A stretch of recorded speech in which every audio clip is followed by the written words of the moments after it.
পাঠ করছি গৌতম সাহার লেখা গল্প বিকেলে ভোরের ফুলের সুবাস।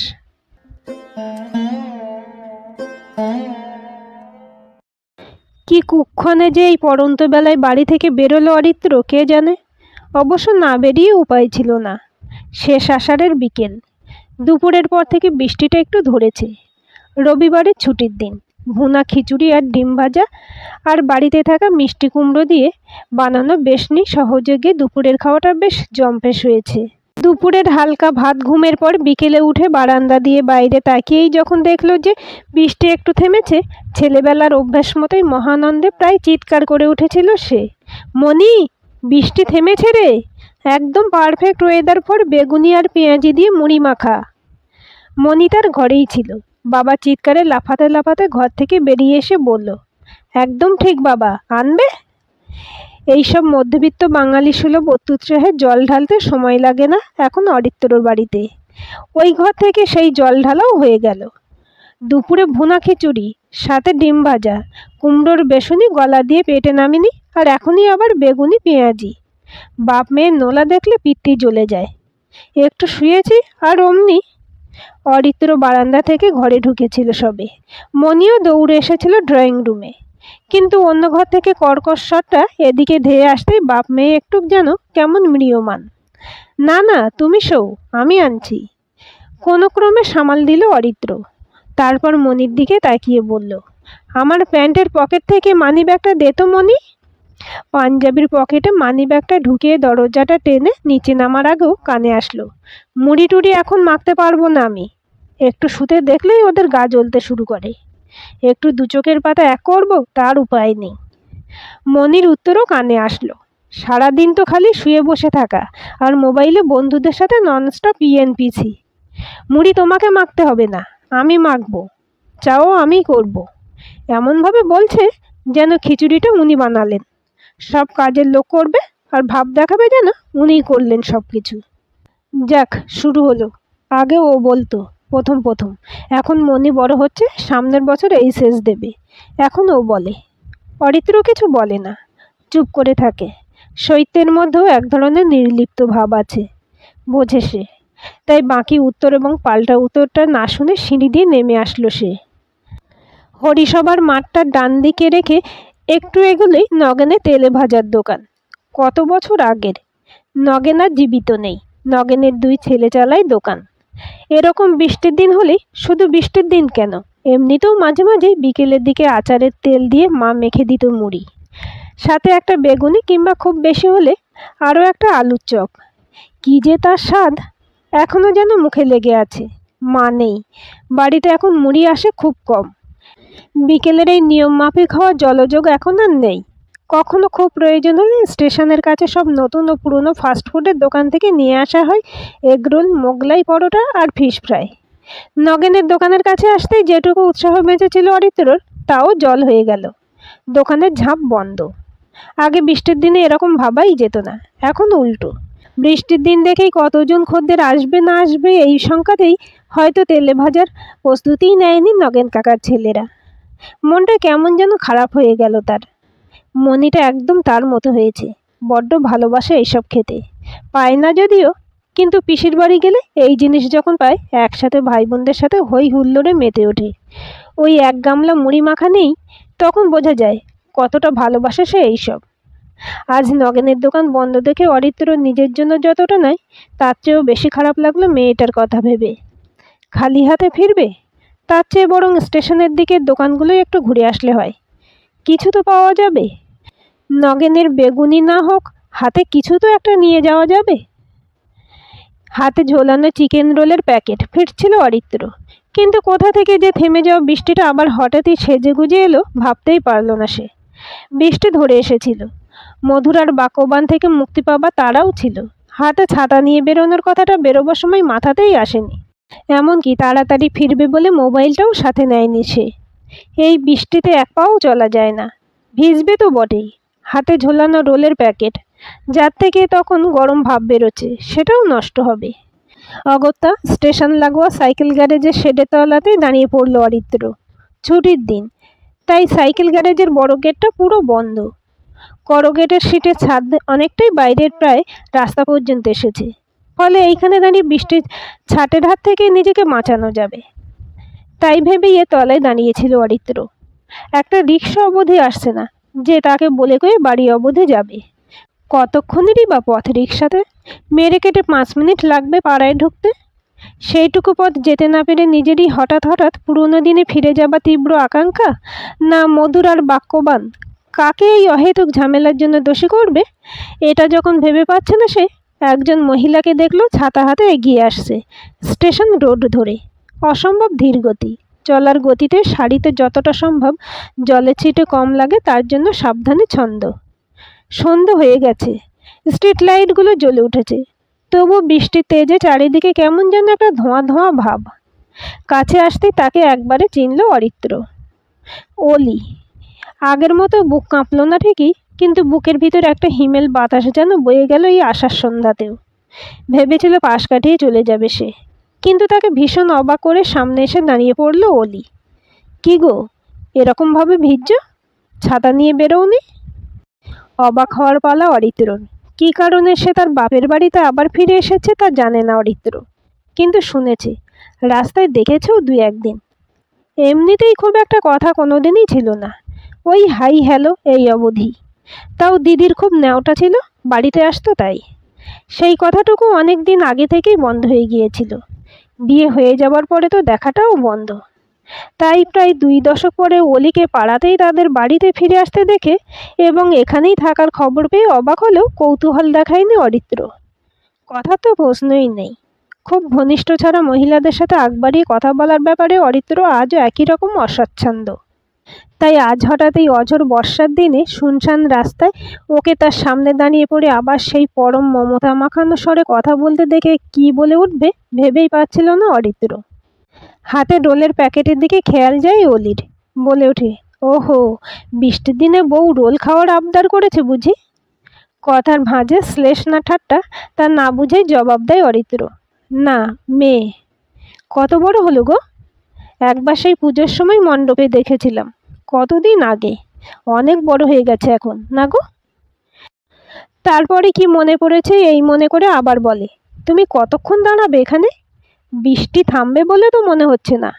রোল যে ঠান্ডা হয়ে যাবে। খাওয়া যাবে কি এরপর আর?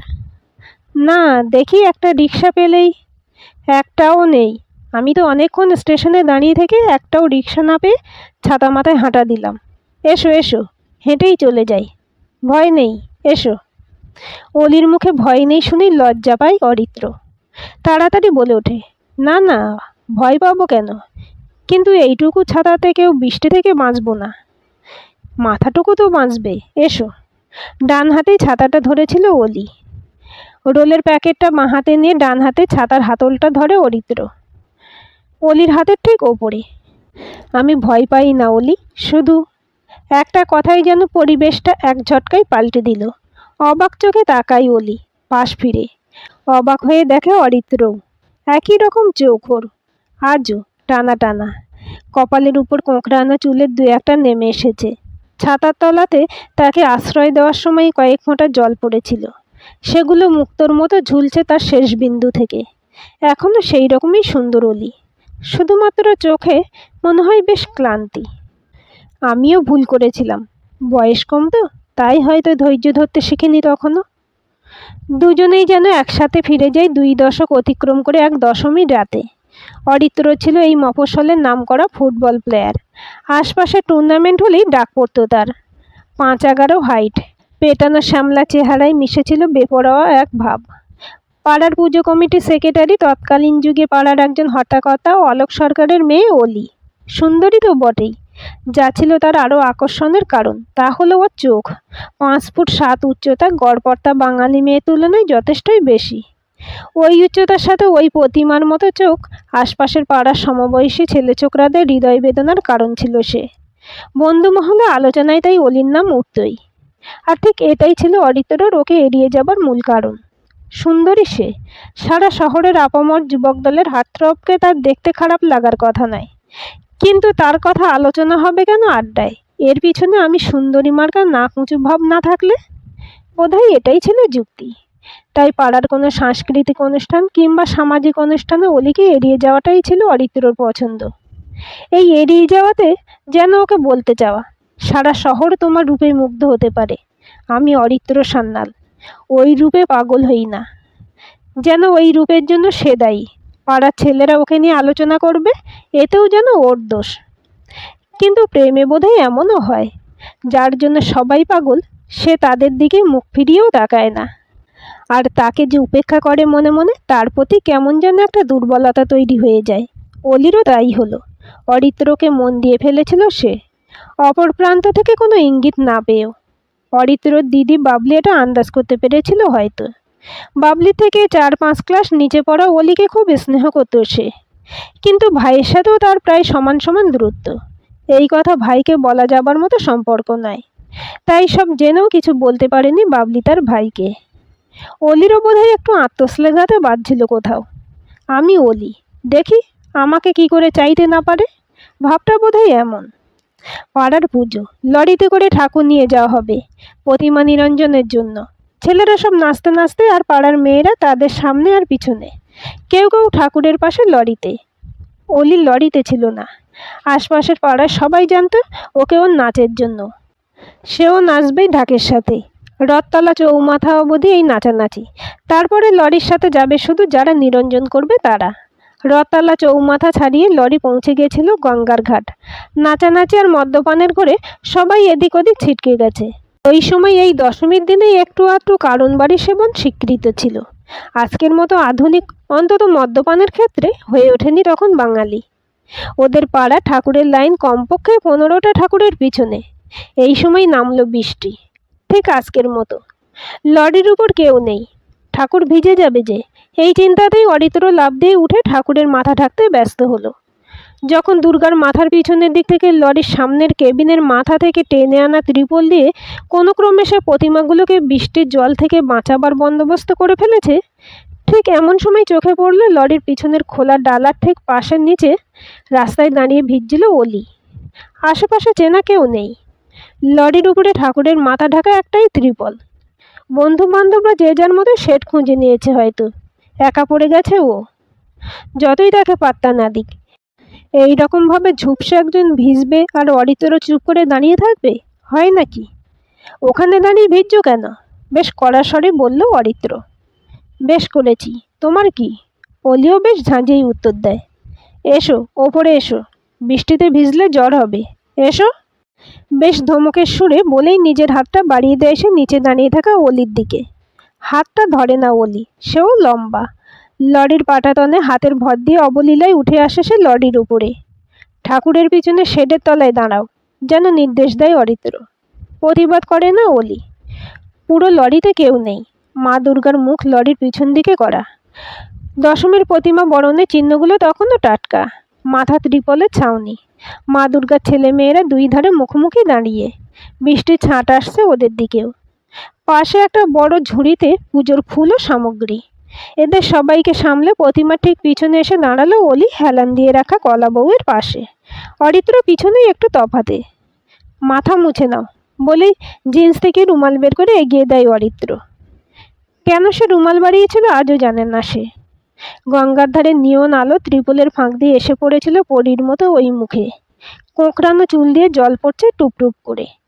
এমনকি হালকা অবতলে বাঁকানো চোখের ঘন পাতার মাথাতেও ছিল সেই মুক্তোর মতন জলবিন্দু।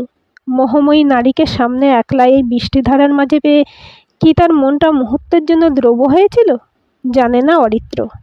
একটাও কথা বলেনি অলি। বাড়ানো রুমাল দিয়ে মাথা মুছে মুখের জল মুছে আবার ফেরত দিয়েছিল তাকে। অনেকক্ষণ কারো কোনো কথা নেই। বৃষ্টি থামারও লক্ষণ নেই। হঠাৎই প্রতিমার বাঁশের কাঠামোর দিকে পিঠ লাগিয়ে অরিত্রর দিকে ঘুরে দাঁড়ায় অলি। অরিত্রর ভেজা পাঞ্জাবির বুকের কাছটা খামচে ধরে দুহাত দিয়ে। সরাসরি তাকায় ওর চোখের দিকে। ঘন স্বরে বলে ওঠে, এতই খারাপ আমি? একটুও ভালোবাসো না আমাকে? অবাক হয়ে যায় অরিত্র। কিছুটা কিংকর্তব্য বিমূঢ়।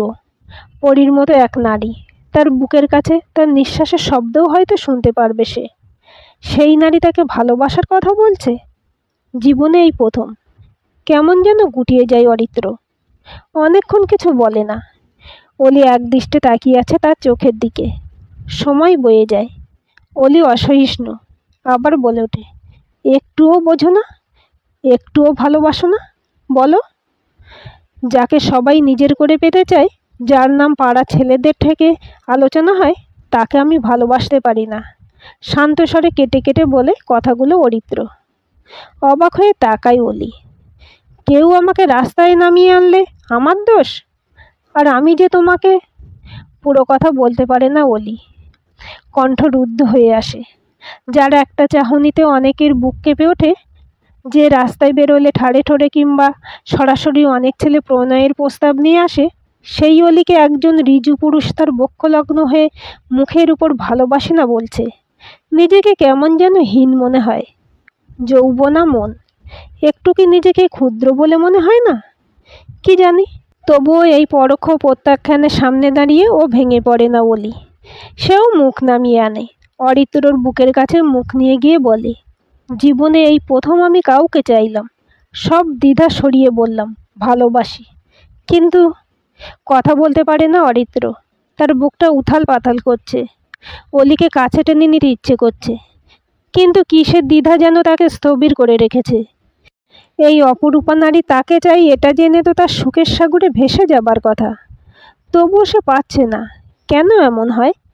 হঠাৎই চকিতে অরিত্রর গলা জড়িয়ে মুখ তুলে ঠোঁটে ঠোঁট রাখে অলি। জীবনে এই প্রথম কোনো নারীর ঠোঁটের স্পর্শ। কিছুটা কি দ্বিধা, নাকি সংশয়, নাকি বন্ধু মহলের আলোচনায় শোনা অলির সম্বন্ধে অনেক কথা? কিসের জন্য অরিত্র সেই ঠোঁটের ছোঁয়াতেও নিজেকে মেলে ধরতে পারে না? অপর প্রান্ত থেকে এই কিঞ্চিত অপ্রত্যাশিত সমর্পণেও সাড়া না পেয়ে ঠোঁট নামিয়ে আনে অলি। মাথা নিচু করে আর একটু দূরে সরে আসে। প্রতিমার আড়াল থেকে বেরিয়ে সামনে চলে যাবার আগে শুধু বলে যায়, আমি যে এতটা নিস তোমার কাছে আমি জানতাম না। চাইবো না তোমাকে কোনো দিন চাইবো না। অরিত্র কিছু বোঝার আগেই ত্রিপলের আচ্ছাদন থেকে বেরিয়ে যায় অলি। আস্তে লাফিয়ে নামে লরি থেকে। বৃষ্টি তখন অনেকটা ধরে এসেছে। ভুল আমি করেছিলাম অলি। কারো ভালোবাসাকে না বুঝে পায়ে ঠুকরানোর প্রতিদান জীবন আমাকে দিয়ে দিয়েছে। প্রেমহীন দমবন্ধ জীবনের অভিশাপ বয়ে বেড়াচ্ছি আমি। মৃত্যুর আগে পর্যন্ত এই দমবন্ধ জীবন টেনে যেতে হবে আমাকে। ভালোবাসা নেই জীবনে অরিত্রদা। ভালোবাসা পাবার ভাগ্য করতে হয় জানো। একদিন অকুণ্ঠ ভালোবাসা আমার দরজায় কড়া নেড়ে চলে গেছে, আমি সাড়া দিইনি। তার শাস্তি পাবো না বলো? কেউ কোনো কথা বলে না। বৃষ্টি পড়েই চলে। অরিত্র আবার বলে, তোমার ডাকে সাড়া দিইনি আমি, ঠিক। আমি বুঝিনি তোমার ভালোবাসার পবিত্রতাকে। কিন্তু যখন খুব তাড়াতাড়ি বিয়ে হয়ে গেল, বুকে কোথায় যেন একটা কষ্ট দলা পাকিয়ে উঠল। বৈবাহিক জীবনে যখন প্রেমহীন একটা দায়ের মতো জীবনকে অহরহ বয়ে বেড়াতাম, তখন বুকটা হুহু করে উঠত একটু ভালোবাসা পাবার জন্য। খুব অসুখ, তাই না অরিত্রদা? ভালোবাসা ভীষণ সহনশীল অলি, কিন্তু অবহেলা সহ্য করে না। জীবনকে অভিশপ্ত করে যায়। প্রেমহীন জীবনযাপন কি নিদারুণ কষ্টের, তা সেই জানে, যে তার দৈনন্দিন ফেস করছে। একটু থামে অরিত্র, আবার বলে, তুমি হয়তো বুঝবে না এই যন্ত্রণার কথা। মৃদু হাসে অলি। অলক্ষ্যে পড়া দীর্ঘশ্বাসকে আলতো করে এই হাসিতে লুকিয়ে বলে, আসলে কি জানো অরিত্রদা, ভালোবাসা, বিয়ে, এই সম্পর্কগুলো স্বর্গে ঠিক হয়। ভগবান চাননি তোমার জীবনে আমি আসি, তাই তো। অথচ দেখো, জীবনে আর কাউকে তোমার মতো করে ভালোবাসতে পারলাম না কোনো দিন। কথা সরে না অরিত্রর মুখে। কত বন্ধুর প্রেম করে করা বিবাহিত জীবন বিষময় হয়ে যেতে দেখেছে সে। আর তার জীবনে ভালোবাসা দোরগোড়ায় এসে চলে গেছে। কোনো এক ঠুনকো দুর্বোধ্য কারণে সে সাড়া দেয়নি। 1 বছরের মধ্যে বিয়ে হয়ে গিয়েছিল অলির, রায়পুর প্রবাসী এক বাঙালি ডাক্তারের সাথে। মনে হয় ইচ্ছে করেই এই দূরে চলে যাওয়াকে মেনে নিয়েছিল সে। এখন তো শুনছে সে শ্বশুরবাড়ি ছেড়ে আবার তার বাবার বাড়িতে এসে আছে। কারণটা কি সে জানে না, জানতে চায়ও না। অলিও সুখী হয়নি জীবনে, এটা বুঝতে বিরাট বড় মনস্তত্ত্ববিদ হবার দরকার নেই। সেও খেলা সূত্রে পাওয়া রেলে চাকরির পথ ধরে প্রতিষ্ঠিত হতে চেয়েছে জীবনে। হাওড়ার এক বড় রেল কন্ট্রাক্টরের ছোট মেয়ের সাথে তার বিয়ে হয়েছে, মনি এসেছে। অথচ কোনোদিনই তার সাথে মধুরার এই ভালোবাসার সম্পর্ক তৈরি হয়নি। পরিশ্রম বিমুখ, আরামপ্রিয়, স্বার্থান্বেষী ও নিচু মানসিকতার এক মহিলার সাথে দাম্পত্য চালিয়ে নিয়ে যাওয়াটা যেন এক দায়। চলছে তাই চলছে, প্রেমহীন। কখন যে অলির হাতের উপর নিজের ডান হাত চলে এসেছে খেয়ালও করেনি অরিত্র। একটা কথা বলবো অলি, উত্তর দেবে? কি গো, ভালোবাসো এখনো আমাকে? দাঁড়িয়ে পড়ে অলি, পাশ ফিরে অরিত্রর দিকে তার সেই মায়াবী চোখে তাকায়। তারপর বলে, আমাদের দিন শেষ অরিত্রদা। আমাদের বর বউ হওয়া কপালে ছিল না। কি করব বলো? জীবনের এই পর্যায়ে এসে আমি এটা বুঝেছি, আমার যা পাওয়ার সেইটুকুই পাবো। তার এক চুল বেশি নয়, এক চুল কম নয়। তোমাকে পাওয়া হয়তো অন্য কোনো এক জীবনে, এই জীবনে যত না পাওয়াগুলো আছে একবারে ফিরিয়ে দেবে হয়তো। বলেই অরিত্রর যে হাতে ছাতা ধরা ছিল তার হাতের উপরেই সেই হাতটা এগিয়ে নিয়ে এসে হাতে আলতো ঠোঁট ছোঁয়ায়। কেঁপে ওঠে অরিত্র। অনেকক্ষণ কেউ কোনো কথা বলে না। তোমার বাড়ি পৌঁছে গেলাম অরিত্রদা। দেখো, রোলগুলো বোধহয় একদম ঠান্ডা হয়ে গেল। বৌদিকে বলো ওভেনে গরম করে দিতে। মেয়েকে অনেক ভালোবাসা দিও। আর একদিন ওদের নিয়ে এসো আমাদের বাড়ি। মাকে নিয়ে একলাই থাকি তো এখন এখানে, এসো কিন্তু। অরিত্রকে সিঁড়ি অবধি ছেড়ে দিয়ে আস্তে আস্তে নিজের বাড়ির দিকে পা বাড়ায় অলি। দাঁড়িয়ে থাকে অরিত্র একা অনেকক্ষণ, যতক্ষণ অলি না চোখের আড়াল হচ্ছে ততক্ষণ। অলির ছোঁয়াকে মস্তিষ্কের কোষে কোষে ছড়িয়ে দিতে দিতে আস্তে আস্তে সিঁড়ি ভেঙে ওপরে উঠতে থাকে সেই মাঝবয়সী পুরুষ। আজকের গল্পটি আপনাদের কেমন লাগলো কমেন্ট করে জানাবেন।